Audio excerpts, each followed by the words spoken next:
সাপরি অসুস্থ বিনোদনের কারিগর কন্টেন্ট ক্রিয়েশনের মাধ্যমে যুব সমাজের মাঝে অশ্লীলতা বেহায়াপনা নরমালাইজড করে যাচ্ছে। হেস, বিনোদন বিনোদন এগুলো হলো সুস্থ বিনোদন। দেখছেন না তার ভিডিওতে হাগার হাগার মিলিয়ন মিলিয়ন ভিউজ, তার উপর তার কমেন্ট বক্সে আইসা সবাই হাততালি দেয়। সর্বোচ্চ গতিসীমা 40 কিলোমিটার। হ্যাঁ ঠিক আছে, এর বেশি স্পিডে গাড়ি চালাবে না, তুমি তোমার গাড়িটা এর থেকে বেশি স্পিডে চালাও, কারণ তোমার তো কোনো সর্বোচ্চ গতিসীমা নাই।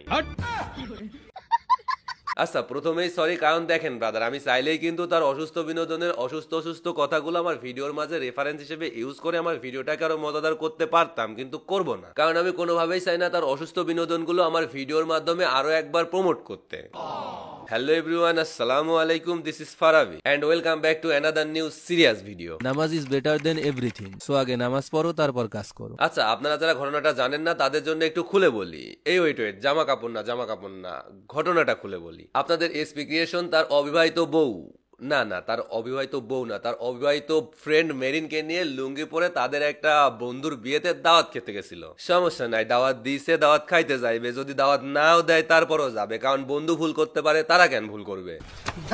পেট ভইরা খাবে, বন্ধু নতুন জীবনে পদার্পণ করতে যাচ্ছে, তাকে কংগ্রাচুলেট করবে, ব্যাস কত সুন্দর করে বিষয়টা শেষ হয়ে যাবে। কিন্তু না, আপনাদের বস, আপনাদের আইডল, বিনোদনের রাজা, আপনাদের এসপি ক্রিয়েশন দাদা, সে তো সবকিছু সহজভাবে নিতে পারে না। তার তো চুল পাকনামি করার স্বভাব আছে, একেবারে রক্তে মিশে আছে, এবং এখানেও সে সেটাই করছে। বন্ধুর বিয়েতে গিয়ে বন্ধুকে শিখাচ্ছে গাড়ি কিভাবে চালাবেন, কত স্পিডে চালাবেন, হেলমেট পরে চালাবেন নাকি হেলমেট ছাড়া চালাবেন। Content content. তার সাথে আবার যারে রাখছে, মানে তার অবিবাহিত বউ, না থুকু থুকু, অবিবাহিত বউ না, অবিবাহিত ফ্রেন্ড, তার যে আবার অভিনয়, মানে এমন অভিনয়টা করতেছে যেন সে ভাজা মাছটা উল্টে খাইতে জানে না।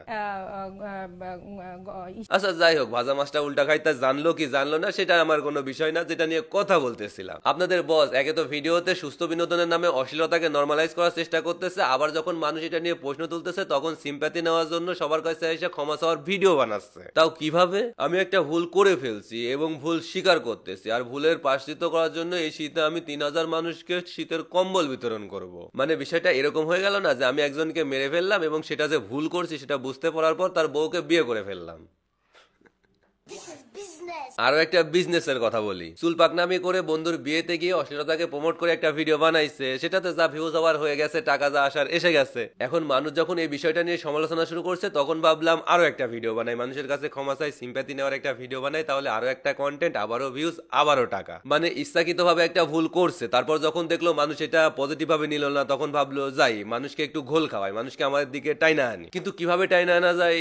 আরে হ্যাঁ, মানুষ তো ইমোশনাল জাতি, মানুষকে একটু ইমোশনালি কোনো কিছু দেখাইলেই তো তারা আমার পক্ষ হয়ে যাবে। এখন ইমোশনালি কিছু দেখানোর জন্য কি করা যায়? ও এখন তো শীতকাল, তাহলে কিছু অসহায় মানুষকে শীতের বস্ত্র প্রদান করা যাক, শীতের পোশাক প্রদান করা যাক বা দান করা যাক, তাহলেই তো আমার পক্ষে হয়ে কথা বলবে। যেই প্ল্যান সেই কাজ, কিছুটা হলেও সাকসেসফুল। হ্যাঁ, যদিও মানুষ এখন খুব সহজে কাউকে বিশ্বাস করে না, তবে ভালো কাজকে মানুষ এখনো অ্যাপ্রিসিয়েট করে। কিন্তু এই যে এই ধরনের কিছু মানুষ যারা নিজের চুল পাকনামি ঢাকার জন্য এই বিষয়গুলোকে মিস ইউজ করতেছে। ভাই তুমি একটা ভালো কাজ করতে চাচ্ছ, ভালো কাজটা করো, কিন্তু তোমার ভুলটা ঢাকার জন্য সেই ভালো কাজটাকে ঢাল হিসাবে ইউজ করতেছো, এটা কেমন কথা? তবে যাই হোক, কিছু মানুষ তার এই সিম্প্যাথি নেওয়ার ভিডিওটার কথা বুঝতে না পারলেও বেশ কিছু মানুষ বুঝতে পারছে এবং তাকে নিয়ে ভালোই আলোচনা সমালোচনা করতেছে, যার জন্য দেখলাম সে আরো একটা ভিডিও বানাইছে এবং ধর্মের বাণী শোনাচ্ছে। আমি তো স্বীকার করছি যে আমি একটা ভুল করছি এবং সেটার জন্য একটা ক্ষমা চাওয়ার ভিডিও বানাইছি, কিন্তু আপনারা এখন যেটা করতেছেন, আমাকে নিয়ে সমালোচনা করতেছেন, সেটা কি পাপ হচ্ছে না? সেটা কি ইসলামে জায়েজ? মানে ওই যে একটা কথা আছে না, চোরের মুখে ধর্মের বাণী।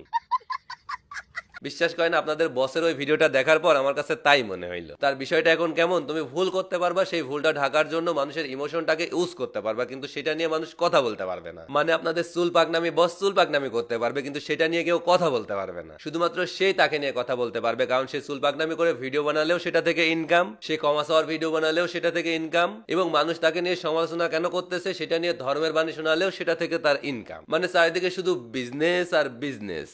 বাই দা ওয়ে, বিজনেস থেকে মনে পড়লো, আমারও তো একটা বিজনেস আছে, তবে আপনাদের বসের মতো সিম্প্যাথি নেওয়ার বিজনেস না, কষ্ট করে ইনকাম করার বিজনেস। এই যে নতুন কালেকশন চলে আসছে, এটা ছাড়াও আরো জোস জোস কালার আছে, জোস জোস ডিজাইন আছে, আই থিঙ্ক আপনাদের ভালো লাগবে।